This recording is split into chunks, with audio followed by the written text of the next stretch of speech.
Okay, trustees, we are live. We are recording. Phone lines are open. Go for it. I'd like to welcome everybody to the regular meeting of the Hampton Town Trustees from May 8th, 2023. And I'd like to open with the Pledge of Allegiance. To the flag of the United States of America, to the republic for which it stands, one nation under God, indivisible, with liberty and justice for all. Thank you. Arlene, can you do roll call, please? So John Alford. Here. Francis Bob. Here. David Catalina. Here.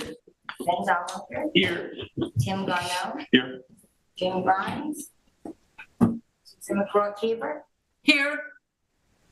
Mike Martinson. Bill Taylor. Here. Thank you.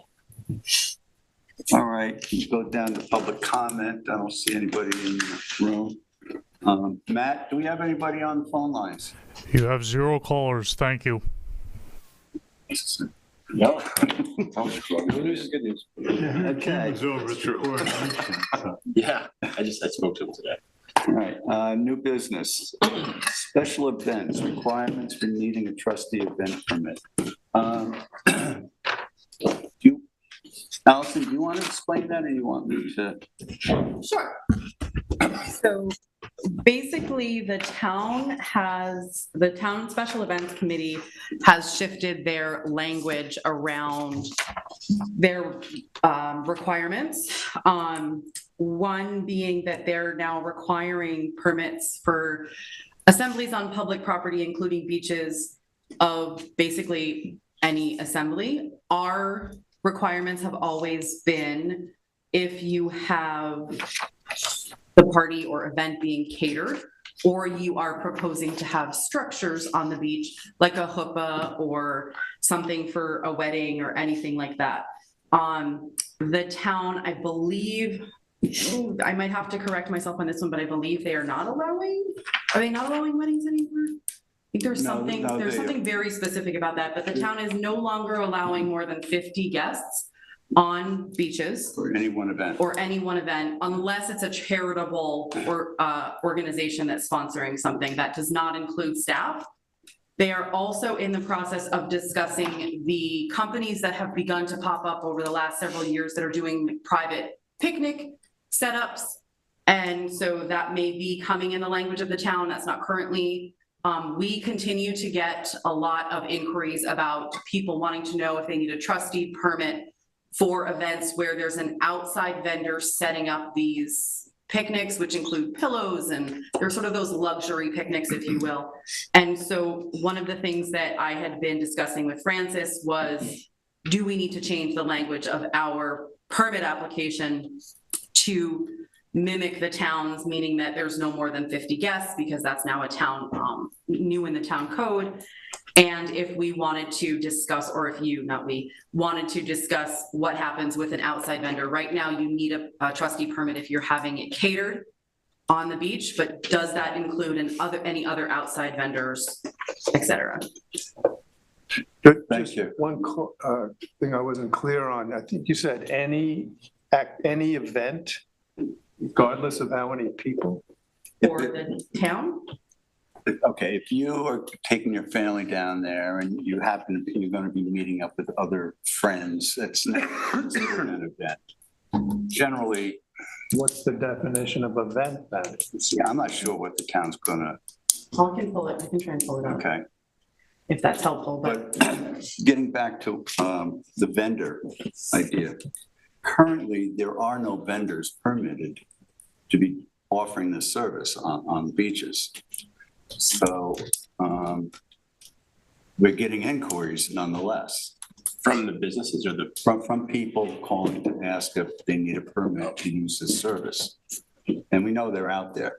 They're coming down, they're setting up beach fires, they're setting up chairs and couches, you know, the whole deal. So if we can require a permit to do that, and that way we get an idea of who's actually doing it, and they don't have these permits, but currently we don't require one. what's the committee you sit on with the town? This is the events committee that Allison's talking about. I just don't recall what I did. My understanding then is that an event on the beach has to sort of have a joint okay with the town and the trustees. You sit on the committee. Correct. That committee okays it, and the Right. trustees are part of that. Right. Now, what are we separating this or what? No, we're not separating this, but we're getting separate inquiries. And our own requirements do not include vendors. Is the towns?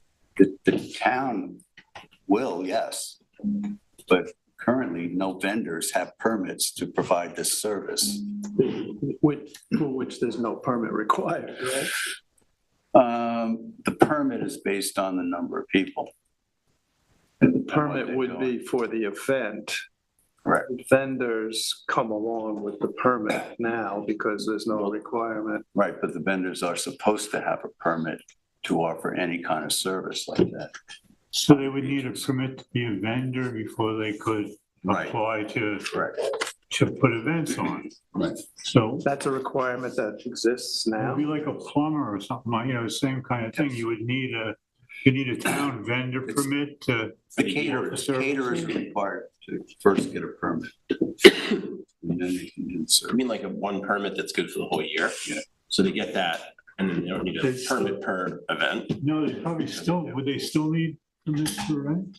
Yeah, Individual. Yeah, they would- there are individual Yeah. permits for each individual It's event. not one big. Yes. You would have to have a vendor's permit before you could apply to do events. I would think that would be the way it works, right? Mhm. It would be like, you need a plumbing So, license I'm- before you could. So you said that this exists, this permit, this required permit for a caterer With with the town, yes, the town. yes. So who's doing it without a permit? Picnic companies, right? Yeah, So aren't they doing it illegally? yes, So but we don't know who they are. And if people aren't coming to us for the permit, and it's a small group, just family members, using these caterers. service, they're not required to get an overall permit. There might be a loophole depending on the language of the current town rules requiring caterers to get this permit. These picnic companies aren't necessarily caterers. We gotta see what the language says. And that might be exactly what. So a group of people come out, they rent a house for the week. What's that? That might be They exactly. want to have You a, think it's kind Yeah, of I a get gray, it. so it's kind of a gray area right now. Bridal shower. So we're just trying to match the town's language? Is that what this well, change is? that also, but the fact that even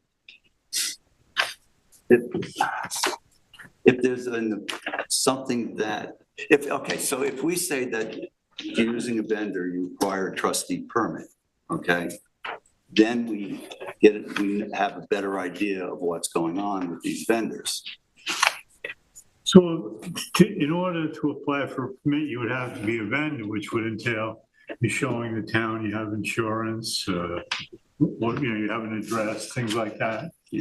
Contact person. Yeah, a small. So I think the two documents that were sent out today by Allison, one is from the 2022 trustee policies for special events, and the second one is for this year, and it was highlighted in 2023, the new rules that are put into place. And I think there's a lot of information in both of these documents that we should take time to read and compare, because I do like number 5, I will say, no balloons.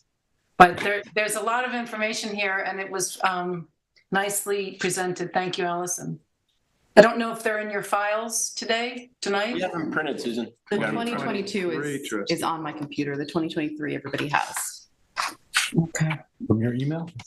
Did I get that? No. So I'm still not clear why this doesn't just go through the committee that already exists. Well, generally it will, but they don't always. Again, if it's a small, if it's a family event, not even an event, it's just a group of people who have, again, rented a house for a week, and they want to go down to the beach and have that you put together? I mean, nice dinner. Yeah, whatever. Yeah. They're gonna bring it down with them. They're not having a caterer, but they want it set up. They want the beach fire. They want all that. They're not required to get the permit for that. Right. But It would still need, if there's gonna be the more than vendor is 50 supposed to people. have a permit. So I guess, I'm sorry, I'm so slow at this, but, and so my understanding now is that anybody, regardless of the size of the group, that wants a vendor now has to get a permit. That's what we want. That's the change. Is that the change? Honestly, I can't recall if that's one of the changes in the town's requirements. That is what I understand from it, and I could be wrong. It does say that applications for special event permits of 1 to 50 persons shall be submitted at least 21 days in advance. There's nothing on the website right now that will specifically, there's not a checklist which outlines what will require a permit. But if it's catered, it needs a permit. So when somebody has an event on the beach and they go through the town for a permit for the event, they're notified that they also need to get a trustee permit. Right. Okay? We're getting calls from outside of that process, asking if we want to have this set up down there, do we need a trustee permit? That's all they're asking about. They're not asking about town permits, just trustee permits. That answer is yes. Not yet, because we don't have vendors as a requirement for a permit. But we're going to. We want to. Yeah, this looks like it clears it up pretty well. If you're gonna have a caterer or one of these vendors that set stuff up, you need to have and you need to have less than 50 guests and you need to have a permit. I think that makes a lot of sense. So you can bring 49 people, bring your own food, that's fine. You don't need anything. You bring 50 people, you need a permit. 50 people is the maximum if you're gonna have an event, Oh, an organized event. 50 is the maximum. So 100 people can get together and go have a beach day because we're all class of 2000 whatever in high school, not do anything. We're just having a beach day, that's fine. Yeah, we were getting applications for Without a people caterer. Without a caterer. having a clam bake. Just a clam bake. And there were for 100 people, 125 people. It was getting insane. Is this gonna include? And it wasn't a fundraiser. It wasn't anything. It was a business. It was just somebody who wanted to have a big ass party on the beach. Is this gonna be yoga or surfboard lessons? They were already required to get permits. There were also parties on the beach that were catered where they would come in the morning and set up chaise lounges with cushions and umbrellas. And it was a whole living room, if you will, set up with, a fire going for later on in the evening. And they were claiming that that was their part of the beach and the public was not permitted to come in the circumference of the area. So I think that the new rules will give the town and the trustees better guidance as to what we will permit and allow, because it started to become quite territorial when these caterers for business with this luxury beach setup for parties or afternoon events into evening, it did start to encroach upon the public beach aspect. Is this is the town now? What about the village? Is that? I'm not sure what's going on in the village, and we generally don't hear from them. I don't know if they require permits for gatherings on the beach. They do? They do. Mm-hmm. Same Well, max we're of not- 50? But we're not involved No, in that the village lets process more like people. we are in the town's process? We haven't asserted our, Because there's quite a bit that goes on at Main Beach and getting. That's all seems to have been taken care of long ago. ROI seems to be. Okay. Well, Specific We issue beaches? permits for the parties on the beach. We work with the village and we process a permit. He just doesn't sit on a committee, but we approve it. And The village too? Yeah, we make people get a permit for the village beaches also. yeah, but Yes. who approves it from the trustees? I don't recall seeing anything Oh, we from the village. this is it. check with out. Would it just be under the event? though, right? It Yeah, wouldn't they be- come. The events, not for what the Yeah, village does. they Not come for the just like the village. other They're ones. approving things that's just for the event. Like that Tuesday night music, that's the village probably gets a permit for themselves. I'm not quite sure. Yeah, they have not approached, the village has not approached us about those at all. Maybe we have We an do not opportunity now. participate in the village's issuance of permits for beach gatherings. Yes, we do. Do they have a committee? No, we don't participate in the approval of them from the village, but generally the way that it's been is if the village has approved it, then we'll go through and look at it and then issue them. But Okay. So if the village approves a permit, we see the permit and we have to co-approve it? Is that, we don't have to. no, we don't have to, but we, Yeah. It might be a good thing to, This seems to be a growing thing. Seems like we might need to have some conversations outside of the meeting with the village and the town, or issue a memo, kind of making sure we're all on the same page with all of our permits, so that everything complies with each other, and B, kind of make it a little more seamless. This is something that's kind of sprung up in the last couple of years. And like you said, it's not going away. It's anything, And it's not gonna go away, and it's gonna get more elaborate. I guess, once you own a sofa you can throw on a beach, you wanna rent it out to as many different people as you can, as many weekends as you can, so. Well, I think we have a conversation with the village about making sure that any applications that come through also come into our door. And in the meantime, Allison did a nice job setting up some new language for our permits. I think there's a couple things maybe I could help on the language a little bit, and we'll make sure it's tightened up and ready to go, so that vendors include these picnic companies, not just caterers. The question I have, this all makes sense to me, but the question I have is, are we going to allow a permit for somebody who's applying and using a vendor that doesn't have this like annual town vendor's license? Like, do we need some sort of checklist of all the different vendors that are approved? Or do we just allow a permit for any pop-up vendor? Like that's where I'm confused, is not understanding what the town's requirements are. And if we're like, gonna have that cohesion with that, or if we're just kind of, doesn't matter to us whether or not the vendor's approved by the town. Or does it matter? I don't know. That's my question. I know for sure that the village has a process where each vendor, if they are going to be doing any event on village property, including any of the beaches in the village, need to have a village vendor permit license. I do not know about the town. That's just to operate for the year. That's just to operate for the picnics year, or for the season, catering. which includes insurance. And that's And specifically workers' comp, I for believe.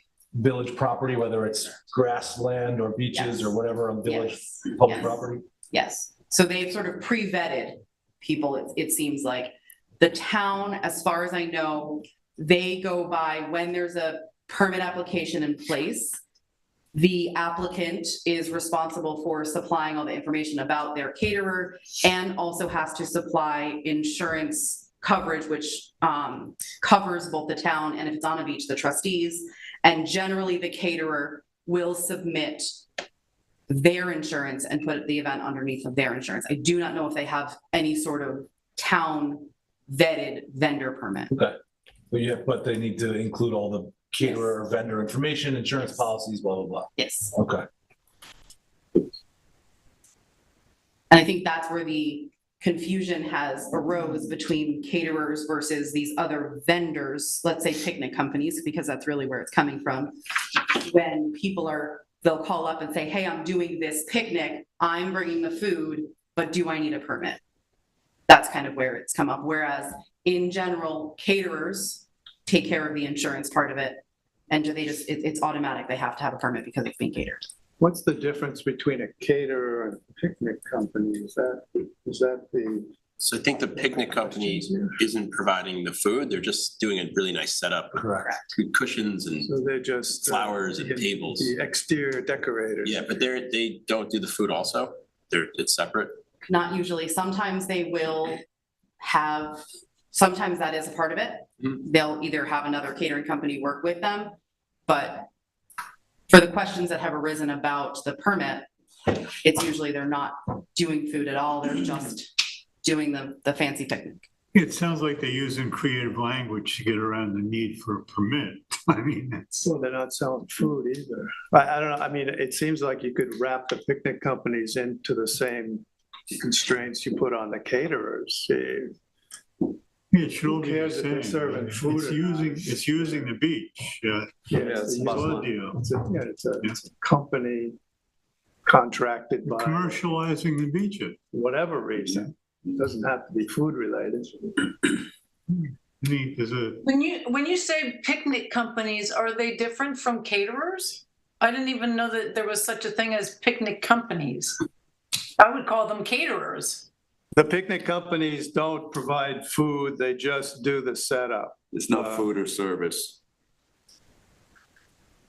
The word they like to use is curate. Exactly. Use the word it curate, you're pretty much sounds like it covered. needs a lot. Susan, imagine It one of sounds those like it needs very a lot of curated work. proposals on the beach. That's what it's like. I think there would be an advantage in having this conversation, as Chris suggested, just to see if we can get on, for the town, the village, the trustees can get on the same page as much as possible. Yeah, and this sort of updated language is a good start, but let's talk to the village and the town first and make sure we have some cohesion between everybody, and then we'll update the permit rules. Not too complicated. Can we set a timeline on that? Because this is going to start to come much more into play Yeah, the closer we get to the season. So the sooner we hash it out, I the think better. next meeting prior to Memorial Day weekend would be ideal. And that's a good idea. Sure.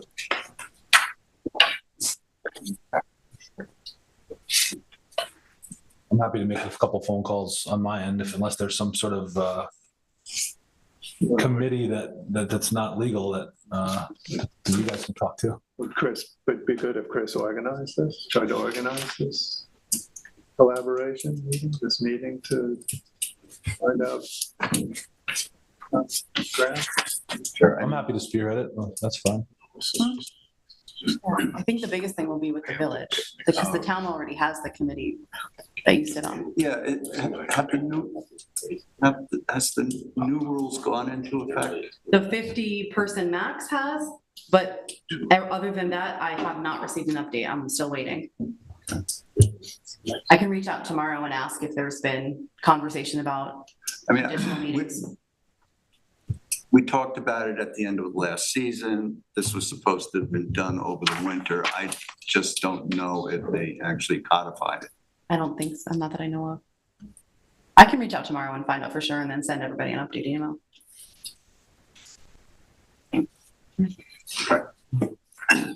Yeah, this thing looks like something we could get behind. Yeah, just line it up. Just to make sure it's all coordinated. There's everything in here is things we're probably gonna be in favor of. How much is the permit per party? For the trustees, nothing.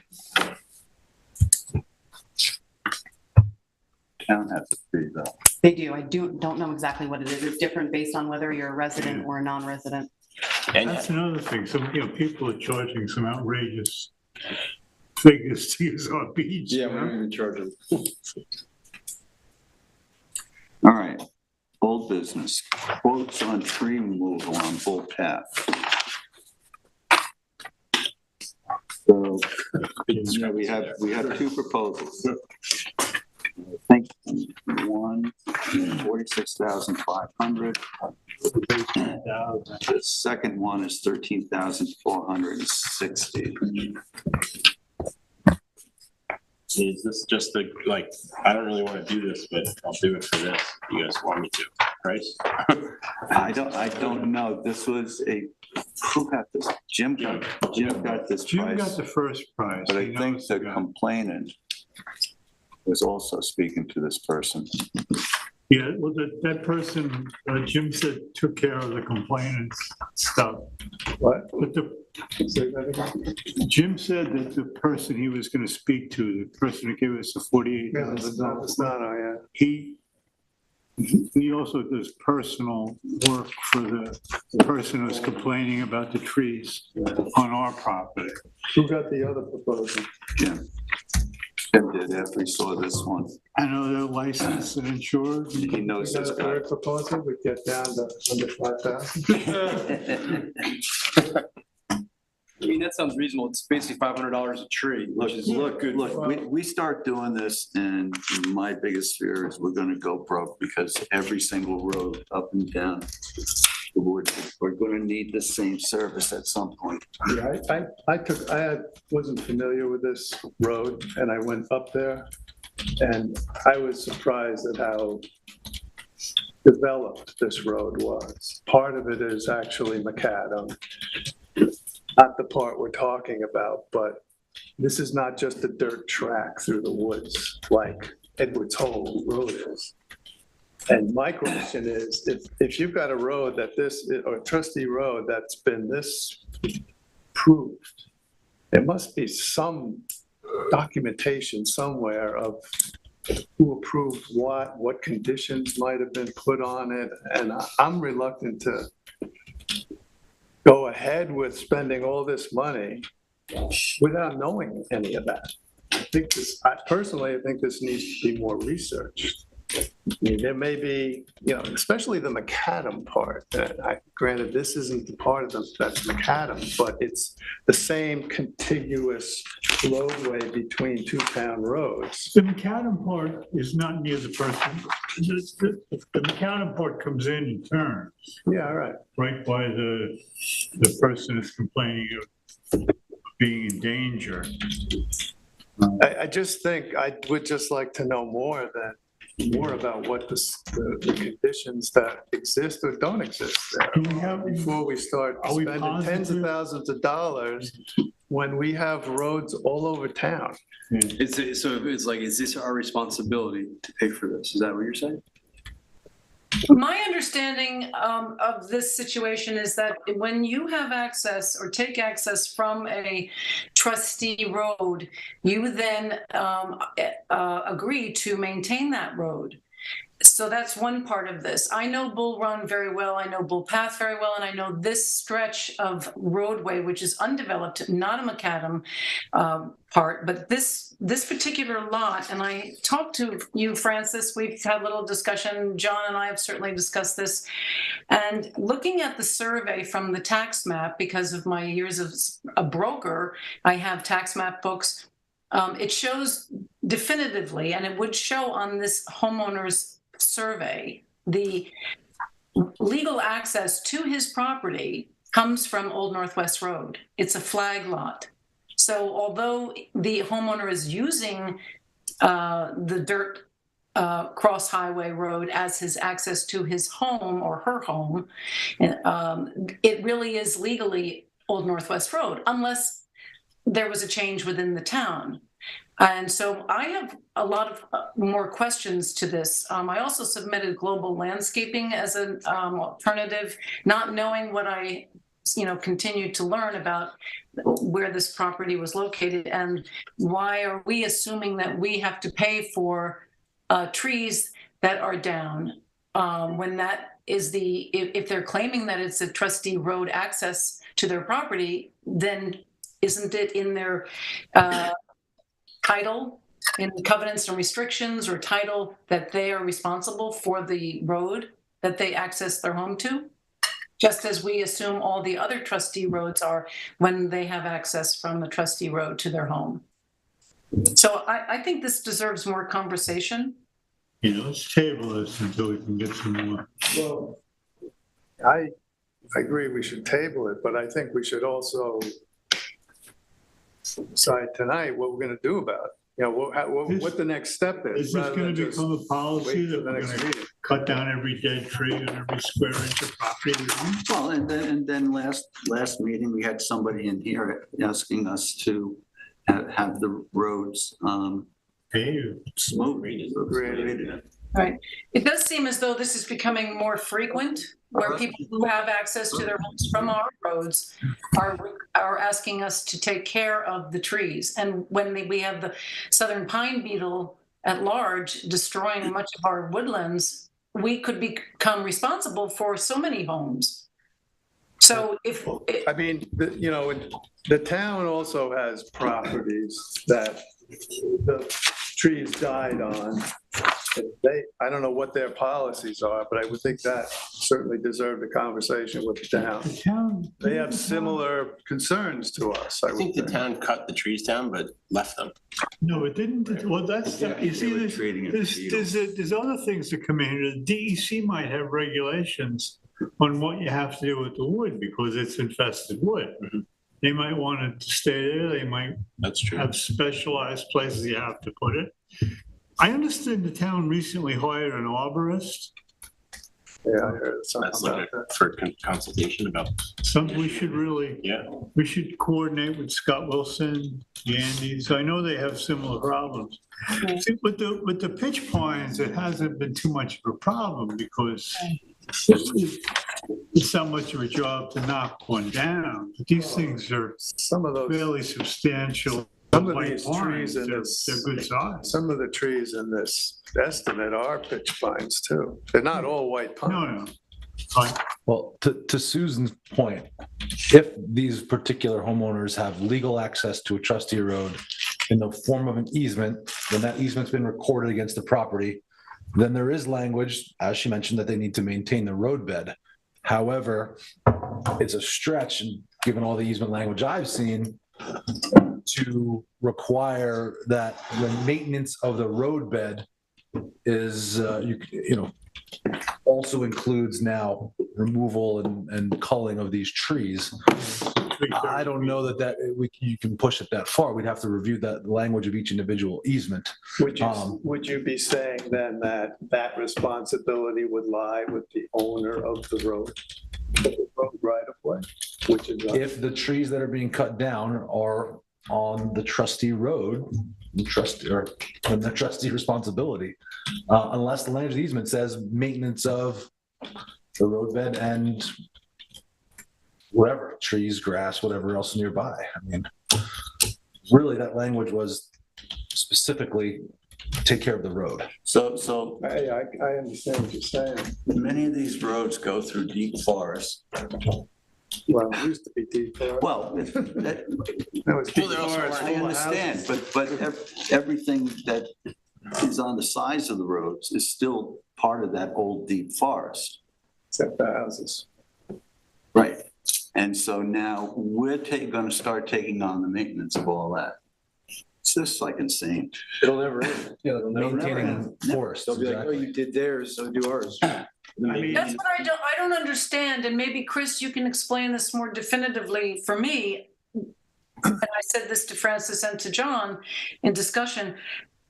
Aren't the trustee roadways the responsibility of maintaining by homeowners who use that roadway to access their homes? Isn't that what is in the language of the ruling about our roadways? Yes, if they have an easement, which, as we know, is a hodgepodge of properties. Some have easements and some do not. And Right.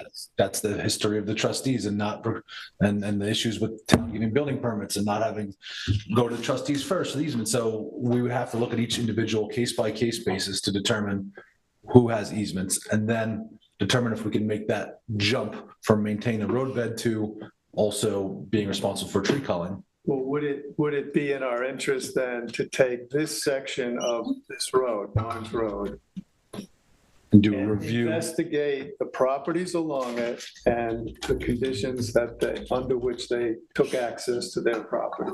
Yes. Which would be information supposedly available in the planning department. I think this It would be recorded in title, wouldn't it, Chris? Correct. Yes, it'll be recorded in the form of an easement. Okay. Or if it is recorded as an easement, if they didn't, legally take access. So I guess my question now is, in this particular lot and homeowner, since the tax map shows that it is a flagged lot with access to Old Northwest Road, how would one go about switching roadways? I guess you talked to code enforcement about that, right? Well, I mean, I see that, Susan, as a little bit of, you're right, but it's not the whole point. Part of the point is there's a dead tree on the road right of way that's right next to the guy's property. And what happens if it falls onto his property? I mean, Just to clean it up. that's also part of the dilemma here. Don, is, for this particular quote, for these trees, I'm gonna have to take it right down myself, but is this exclusively for trees that are on or near on the actual roadbed, the however many rods wide road?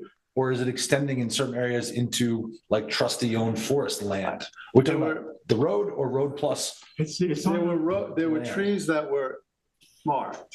I assume Jim did that. I don't know if that's the case. They all look like they were on the road right of way, Okay, which is much wider than the actual road, right? Yeah, it's like 80 feet there or something, right? They could fall on the road, those trees? On the road, they could fall on the adjoining. So they're not currently on the road itself. Everyone has access to their homes currently. The trees are just falling in on other trees. There's no trees across the road. Okay. Brush that looks like it fell and got pushed to the side, but no trunks. All right. Yeah. I've had Scott come up and take a look at our trees over time since the southern pine beetles have come, and we've had some trees we've had to take down. But he has said the best way is, and the town I believe agrees, because Swamp Road, the trees are all down. They say just leave them there. If they fall, that's the best way for the pine beetle to perish, and not cart it away and move it, because then the pine beetles will just simply leave the log or leave the tree. So I would think that rather than having it carted away. Well, that's the proposal, Susan. That's what we asked the tree company to give us the price on, was to just cut the brush, just take the brush away, the small branches, drop the trunks and leave them on the ground. That's what the prices are for. Okay. There's someone who looked at the thing. But to Bill's point, that's generally what's recommended, as far as I understand, by the state. Should also probably know if that's. We're responsible. Yeah, but I'm sure the land management is in communications with the DEC on all the regulations. I wonder if the highway department would be a good. Jim asked the highway department to come down and do something with this. I don't mean that. I just mean in terms of what's, how do you deal with the liability issues? Because they've also got rural roads they're dealing with, which I'm sure have trees within their right of ways. Yeah, they might have to get an emergency authorization from the town board or something, or consider it a dangerous situation. I think we have to clarify exactly, as Chris has suggested, whether or not a homeowner has a deeded right in the title to their property and access off our road, and to see where we stand legally that way. Because as Francis has aptly pointed out, we own so many roads where we will be in the same situation as time goes on. So I think we could find ourselves spending quite a bit of our money doing this everywhere in East Hampton. And so I think, as you have suggested, Chris, individually, case by case is the way to go. But to actually have the recorded deeds. Even if in this particular situation, assume for a second that all of the homeowners have access with recorded deeds that say that they're required to maintain the home bed, I think that it's a stretch to make that jump that includes the culling of the trees. I think the language is pretty clear that it's to maintain the access, the road, the dirt road, or grade it, or pave it, or whatever it may be. But again, we'll look at the language, but historically, any language I've ever seen, it would not be inclusive of. It would almost definitely just. You would know better than I would, but would there be typically language in an easement like that would waive any responsibility? There might be something like that. Of the right of way. Would the responsibility of the trustees in this case be taken into account in an easement for unknown reasons at the time? Landscaping. I mean, would that be something that Probably would not even be in there. typically put into an easement like that, or not typically put into an easement? Not typically, Not no, typically. especially in these historical easements that were done in the 80s and 90s now. I mean, should we consider handing some of these roads off to the town, or the highway department? It's more of a headache for us, for the trustees to even own them at this point. They provide, We're getting sued for car crashes. Yeah, Our trees are falling down. yeah, they provide no access for us to anything. They provide no access to land that we own. I don't really see why we still own them. And we come back to the same discussion about it every time. But no one, it's with real answers. Where's the value? Yeah. It's like the woman from last week too. or 2 Yeah. weeks ago. Yep. Well, I think in the past, at least, if I'm reading what I've read and watched in past years, there's the argument would always be, we don't want to get, trustees shouldn't be giving up their lands. You know? This is like, I would argue that that's what the trustees have always done. I get Yeah, that. but to their detriment in many cases. Does the road count as land? Yeah. Really? Yeah. I could see at one point in time that the trustee roads provided a huge service and were very I important. mean, we own lots. We own lots. I mean, we have the same problem there. If the dead tree is on our lot, it falls on the neighbor. I mean, what are we gonna go around all our lots? I mean, we don't even Yeah. know what they are. Instead of go bankrupt, paying 50 grand every time we need to clean up a road. Yeah, I mean, and we're in a bit of a crisis with these. Well, that's what I trees say, now, right? how does the town deal with this? Or how does any municipality deal with this? It's the same issue, right? Yeah.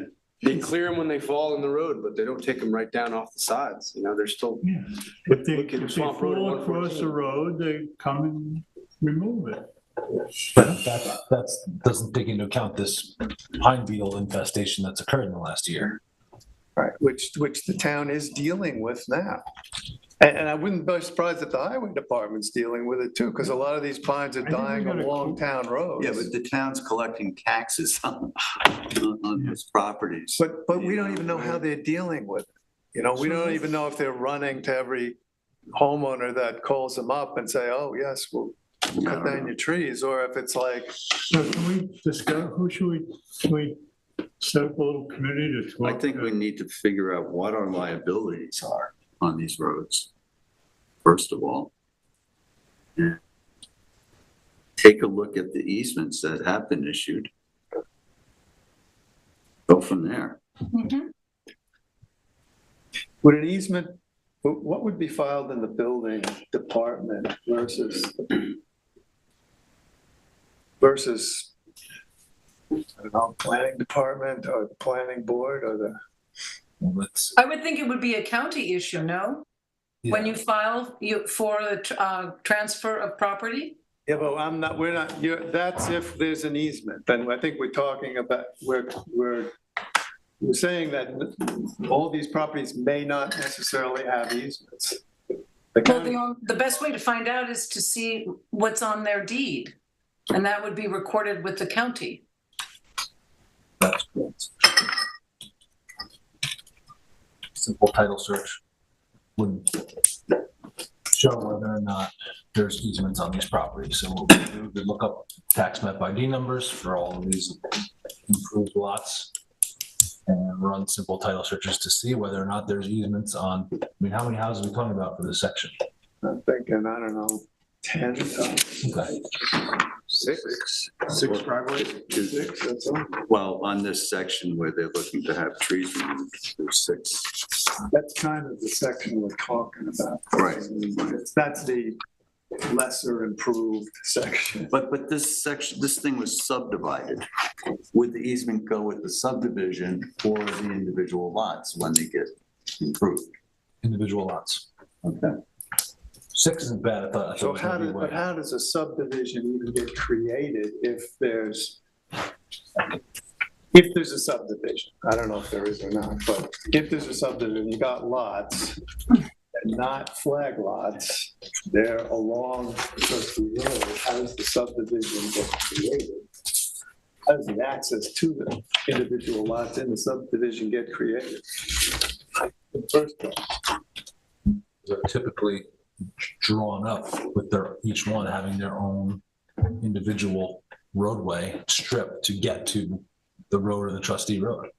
They're all drawn up to have that in. Well, I understand that if it goes to a public road, a town road. But wouldn't the trustees have to be part of the process if the access went directly off of the trustee road? Wouldn't the trustees have to be somehow? You think the answer is yes, John, but as we've seen historically, the town is not always required, we've not always had trustee approval for either subdivisions or accesses to get permits or to get COs. It just hasn't happened 100% of the time. So if we determine that a lot was created that took access off a trustee road and there's no record of trustee approval for that. The homeowners should be going to the trustees for an easement for access to the trustee road prior to be granting a CO for their property. That's only if they needed a CVO, you're saying? Or You just need a CO. But Yeah. they have COs now. So what you're saying, they may have COs without that process having Correct. taken place. If that's the case, does that absolve us of responsibility? Certificate of occupancy is only when the house is ready to be moved into and occupied by the people who own the property and the residents. Well, But they, if you have a flag lot that's clearly indicated on a tax map from Suffolk County, that is the legal subdivision of that lot in that area. And each one of those lots surrounding this particular lot all have access in the same way from Old Northwest. You could theoretically block off that road, right? I'm not sure that's the case, Susan. Create all. Well, I showed you the tax map. I mean, this is what I used to do for 30 years. I have looked at the tax map. Fence company. Yeah, I looked at it too. I didn't think that the houses on the north side of Barnes Road there had flags out to Old Northwest Road. Maybe you're wrong, I don't know. Well, Bull Run, as you saw, it curves around as I described, but it does also go straight and it goes to that cross highway. And there is a house to the left, which I know well, I used to show it for sale. There's another house going further on the left, and it will go all the way out to Old Northwest Road. So there are houses along that way. But if you look at the subdivision, which I couldn't show you the full thing, you'll see that the lots actually enter from Old Northwest on the right-hand side, if you're going straight from Bull Run, from Bull Path to Bull Run. I think this is a discussion to have again. Certainly. Yeah, I guess we'll table it. Okay. Let's move on. Old duck blinds in Northwest Creek. Who's? Yeah, that's me. Yeah, there's a lot of old duck blinds in Northwest Creek. There's 6 that are there right now, and from what I understand, Jim's kind of the head guru on this, and he's not here. So there's at least 2 or 3 that are like, and I even have some pictures. I don't know if you have them, Alice. Can share it, sure. I took some. I was kayaking out the other day, and they're like totally derelict, and they've been out there for like 3-4 years. Here's one of them here. Identification. Some of them do, yeah, but I know exactly which, because Allison showed me the map, so I identified which site they're all at. So I guess the question is, we got to kind of track down. We know whose this is, and tell them to either take it out or Marine Patrol does it, but it should be their responsibility. Is it abandoned? Are these? Yeah, I mean, this one, this hasn't been used in like 5 years. There's another one that's like also derelict. Have they gotten permits every year? I don't think so. This has been used in probably 5 years. No, I mean, like, has this individual that owns this one gotten a new permit for a different one somewhere else? That's the question. That's our leverage. That's where you're headed with that. You would have taken all these derelict ones out about, what, 5 years ago? Did you? 8 years I ago, don't something think we like that? did this area. So we need to do it again, or Yeah. let's try and get in touch with them. We need to get language in our permits that requires removal Yeah. every season. I Jim? think that's what I think it is. They're supposed to take it out at the end of the season. And there's at least two that are in really good condition that used this year, and they haven't taken them out. So I mean, personally, I don't mind if they're in good condition, they can leave them there. It's not really my choice, but these old ones should definitely get out of Yeah, there. but their permit says Their they're permit's supposed to be out. They're supposed to be out there. Yeah, So then they People should be contacted and advised that they need to be removed, or they could be reported to Marine Patrol and lose their. lose their opportunity for a permit next year. Okay. Do you know who owns all of Well, them? we have the information, right? Oh, great. Yeah, as long as, David gave me the locations where he, according to our map, as to where they are. Whether or not, this one looks flooded, I don't know if it's anchored down or if it has drifted. We can certainly reach out to the people that match those spots that he indicated and start from there. If they've moved somehow, then we might not have any way to contact them if there's nothing on them. Yeah, I think they're all on their sites anchored. Yeah, if they're anchored, then we should be fine. Sounds like a good first step. Okay. And then do you all want to give a certain amount of time for them to be removed? I I think think they're supposed to be removed already, but it depends on how these conversations go, because I mean, the next step might be sort of, I could do a simple formal letter to send to them stating, needs to be removed within 30 days, and if not, you're gonna be reported, and you're gonna lose your opportunity for a duck blind in the following season. I mean, so I think if it's just a couple people and you have a decent rapport, and hey, look, I'm sorry, we'll get rid of it, good, but if we don't think we're getting much traction right away, we should probably get a letter going to these people. Why are we giving them a second chance? Well, I think if Get rid of it's only been a little while since it hasn't been removed, What's the date that's supposed to come out? I think the point of giving the second chance is it's a to date in entice January, so them to it's remove early it, so we don't have winter. to deal with it. I mean, this is kind of the same thing we do with kayaks. I mean, we put warning stickers on and then we, talk to Marine Patrol in January or end of December to remove what's not there. I don't know. We don't have cops here. We don't have trustee cops. No, but they get these permits, they fill out the applications, the rules are clearly stated. They violate the rules, and then we give them a second chance, and then if they don't move them anyway, then we send someone else to go do it. And then they come to us and we give them another permit. I mean, it's ridiculous. No, I don't think we're saying that. But we do. I'm telling you, that's what we do. But didn't we have a whole discussion last week on, what was it? Moorings, yeah. Right, what to do about It's moorings. the last same week. thing. Yeah, well, We- we established what we should do and what we would be doing from here on in. We let people get away with All right, murder. well, then we need before, prior to issuing new permits annually, the permittee is gonna need to show proof that they removed last year's blind, take photos, show us disassembly, whatever it may be. And that's the only real way to do it, unless, Either that or post security. yeah. You want to do that, make somebody Well, let's reach out and see how. pony up the cost of removal Can you show a few more of those before the pictures? fact? That's the only one that I have. It's probably a good idea. Oh, those are of Mile Hill Road. Oh, I okay. agree. Of where What's the kayak- chain, what are those chains? That was a mooring that was left in over Okay. the winter that I showed last meeting. All right, so we'll reach out to them. Next meeting, we'll say what happened, That's fine. what the reaction was. All right, trawl survey notice.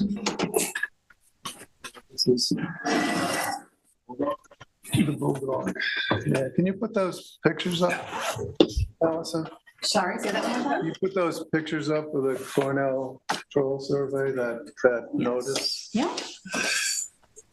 I also would like to show it, John, after this, I put it on our website, everything, so I wanted to show that to you. I sent it to everybody by email.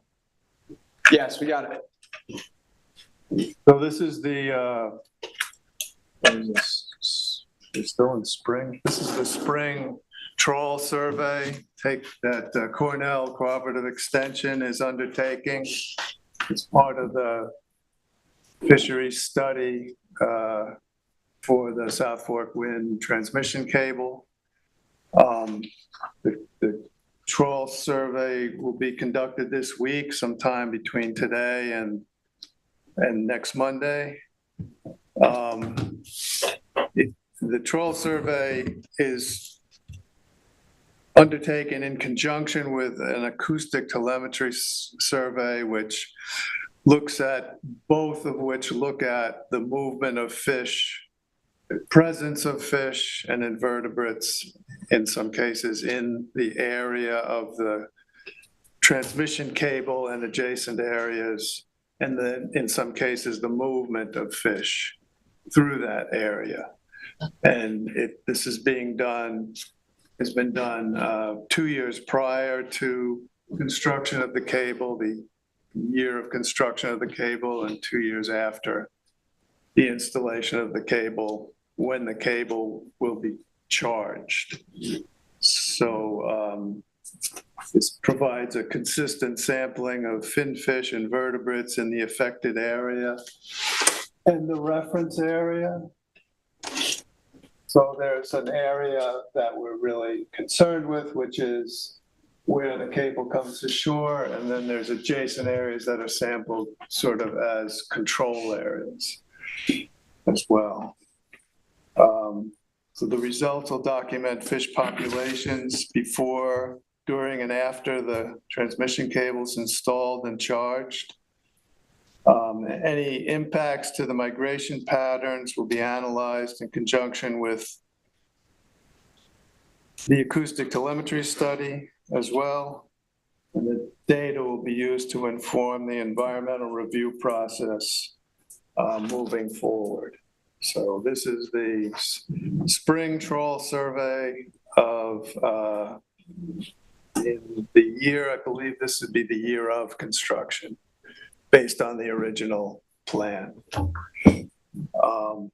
So fishermen, especially fixed gear fishermen, are encouraged to contact the boat doing the trawling, which is the fishing vessel Bulldog from Shinnecock. You can just move up to that picture of the boat.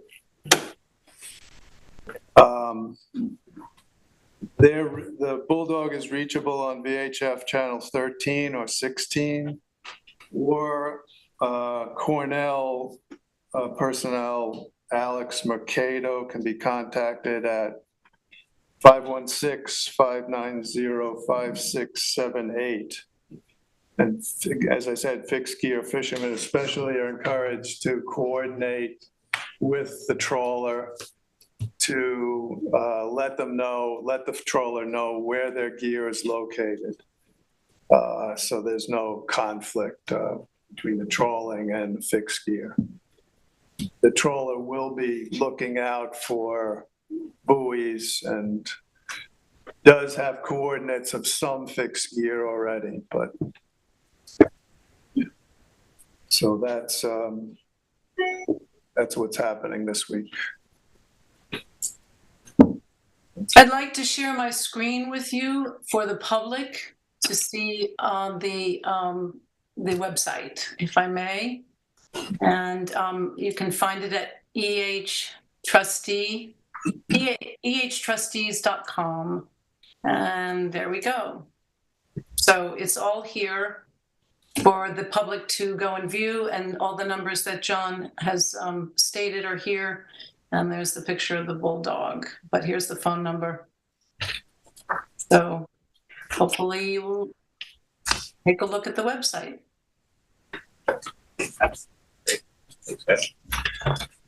All right. Thank you, Susan. John. Committee reports, beaches. We have a request from Scott DeBriner of InterScience to close out trustee permits numbered B1-22 EXT and B number 2-22 EXT for dune restoration at 85 and 93 West End Road respectively. Here, I went down to look at that and sent some pictures around. Pictures look really good. I'd like to make a motion that we close this out. Second. I will second it. Aye. anyone opposed? Okay. Georgia, a request from Leonard Ackerman on behalf of GC 85 LLC, owner of 104 Georgia Close Road, for permit to manage Phragmites and their wetlands. They're also requesting a letter of support from the trustees to the ZBA. I spoke to Jim on this today, and he said they want to make some modifications to the permit with the DEC, and we can just table that for now till the next And meeting. Jim's recusing himself from this project. Okay, Okay. that's right. It sounds like something we'd all be in favor of. Have you looked at this at all? I haven't, but I think we should wait to get the modification that they want to. Yeah, Jim's gonna modify it. So I think it's fine to table this till the next meeting. Are there any pictures of it or? Don't know. Because I was curious. I looked at where this was and I actually drove by it this weekend and you can't really see the waterfront from the road. So I you didn't just wanna- wasn't sure what it looked like. You don't I didn't know. What exactly were you curious about? I'm just Just what the curious. nature of the Phragmites were, The plans in the the survey. extent of the Phragmites. Mhm. I noticed where this Phragmite coming up, the Oh, new he has growth the is application. like real apparent in some places. Yeah, some of them, You can see it's like bamboo just starts taking. you know, most of the Phragmites sites are really very similar. Yeah. All right, so that's gonna be tabled. Education, no fling, spring cleanup and student contest. So, Okay. We had our first event this weekend at Lazy Point, and we had a great turnout. David Cataletto, thank you so much for bringing your students from the East Hampton Middle School. We had the residents of Lazy Point, lots of pictures taken. East Hampton Star came, East Hampton Press came, and we had everybody from John Marshall Middle School and the high school. Aubrey Peterson, who helped us with the environmental awareness club members. It was just a great day, terrific weather, and nice community gathering. So they collected a ton of stuff. I posted this on our website as well. And we have another one coming up, which will be at the Amagansett Beach. Atlantic And Avenue. we'll be there. I'm not sure I can get there. I'll be there, 9 o'clock Atlantic Avenue.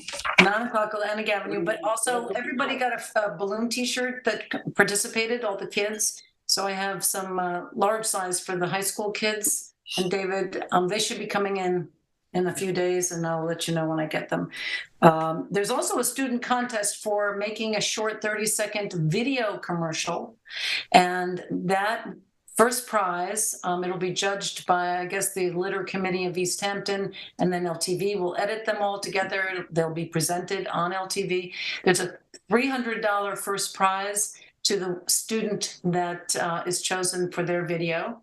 And it's from grades 6 through 12, they may enter, and there are 2 extra prizes at $100 each. So I've been posting those on our social media sites as well as our website, and hopefully we'll see some terrific videos from the school children and students about debris on our beaches and why to keep our roadways clean. So I shared that on the website, the actual poster with the email address to contact if you're interested with more details. So that's it. It was fun. It was a lot of fun, wasn't it, David? Yeah, it was. Yeah, thanks, Susan. How much stuff was collected? Probably like 10 bags, 10 big garbage bags full. Wow. Yeah, a lot of. There's a picture at the end of the website feature that George Eldey sent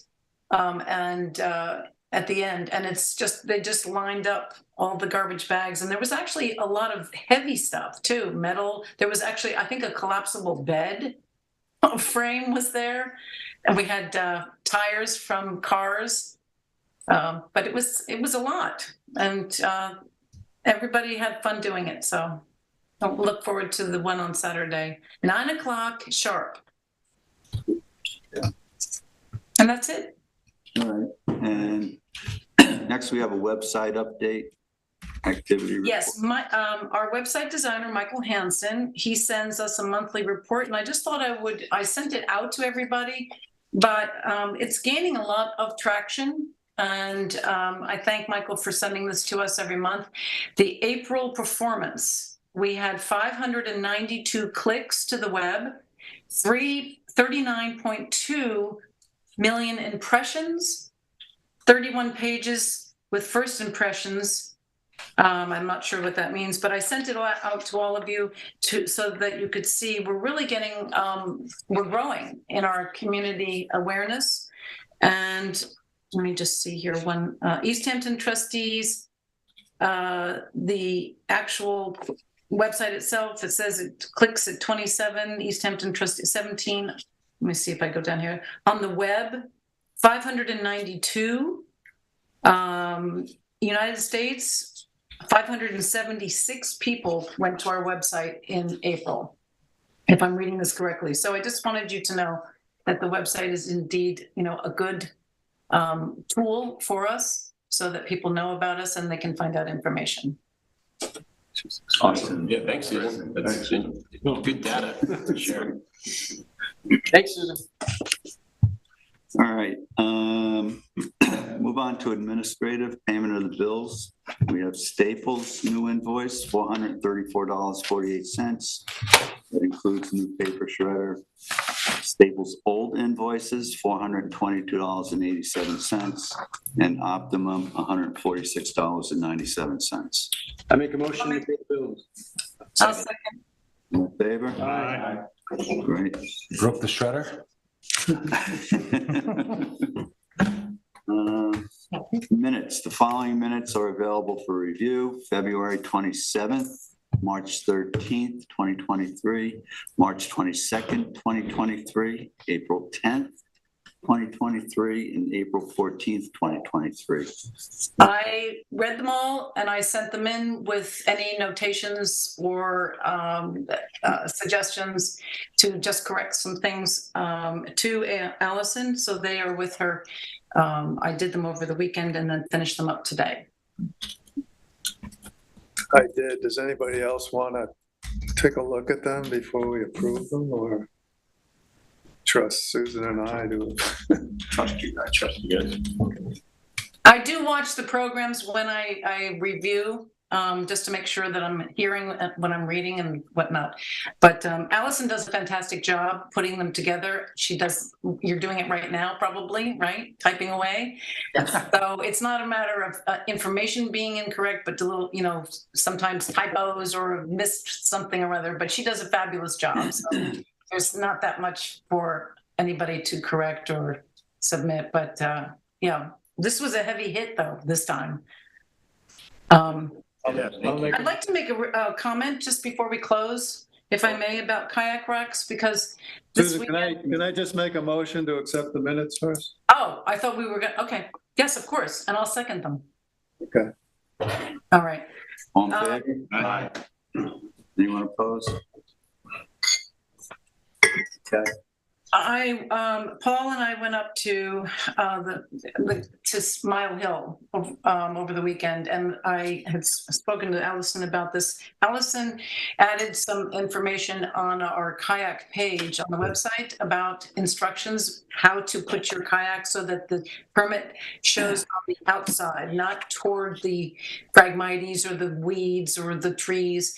And I was there several weeks ago when my kayak was placed on the rack at Mile Hill, and one of the kayak owners said that her kayak was facing with the permit the other way, and I explained to her why we wanted them faced out so that we don't have to crawl behind things. And nothing changed, and now in fact I believe a member of the family has the same kayak in a different color, and a lot of people are putting their kayaks with the permit tag into the far end. So it makes it very hard for us during the summers, to go and look and see who's permitted and who isn't. So I'm asking the public this evening if they would please We have information on kayaks, and we have this at the top of the website header for kayaks. And I'm asking now, if you have your kayak facing with the permit into the woods or the Phragmites, would you kindly reverse it as the instructions go to make our lives easier when we go to inspect? That's it. Okay. I also have something. Stephen Long was here a few weeks ago, correct? Yeah. From the Historical Society. And we've been invited to participate in the 375th town anniversary. They've asked if we could hold a regular meeting in what is known as the townhouse. It's the old schoolhouse in the village. So I went up there and met with LTV and Steve to try to figure out how to do this. There's no electricity in the building, so lighting is going to be an issue. They can't broadcast live. It would be filmed and then shown later. And they asked that it be a regular meeting, because what they want to do is bring the modern board into the old original meeting place. In order to do this, I think we may have to start the meeting a little bit earlier. Would anyone be opposed to starting at like 5:30 on June 26th? June 26th. Yeah, No, it's good. Yeah, 5:30. 5:30 or? Give us natural light or. It will give us more natural light. They did this about 10 or 15 years ago. Yeah, but that was different. That wasn't a real meeting. But it was filmed. It was filmed. It was filmed, and trustees got dressed up in Yeah, yeah. costumes, and there were no real issues discussed. It was, Could they like? LTV does not have any strobe lights from outside with a generator to plug in that light? You could probably run a extension cord from Clinton Academy, couldn't you? Yeah. That'd be pretty light out. I mean, this townhouse is right next door to Clinton Academy. It's like almost attached to it. But if they lit it from outside, then the light would be coming in through the window, so you wouldn't see fake light. we would have natural light if we meet at 5:30. Right, but I'm saying, but as the light changed, you might lose that natural light. So I'm proposing that we have a short meeting Yeah. so that we can take advantage of the light that's available. And they may have to supplement it with something, but Right. Usually it would be some kind of light outside and coming through the window. so we're all good with that? Let's do it. Yeah, do you know what the weather's gonna be like? Yeah, No, yeah, it's gonna be that's- beautiful. Yeah. Still wanna 26th. So, let's not make too many No definite plans, costumes. right? Yeah. No, It's it's gonna be a regular meeting. Regular meeting, Our 5:30. council should put the wig on that. You have to wait. You should all dress like you can. You This is regular clothing, correct? won't be able to Yes, do any yes. type of No remote. costumes? Oh, yeah. No costumes, and we won't be able to do Zoom. So no Susan. No, do they have wheelchair handicap? No. Not back then, sorry. We'll have them put a temporary one in. Well, I think if it's a short meeting, I will manage to get there. So I bother everybody. Anybody have anything else? And did you want to go over the N class thing or no? The New York class? Can you send a reminder, No. please? If you want, yeah, we can do that. I don't have it here. It just looks great. Like, Send an email, like. Yeah. Yeah, it looks like he's making money. yeah, he's making money and It's making really good money. didn't lose any money in a really tough market, so. When you compare that to what we're getting out of the other 5/6 of our holdings. So, Looks like it's a really good move. yeah, definitely.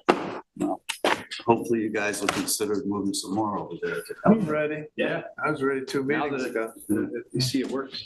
Yep, for sure. Well, it's good to see that it works Yeah. first. Now We're we gonna can take anything Yeah. before it? What's that? We're gonna take anything before it?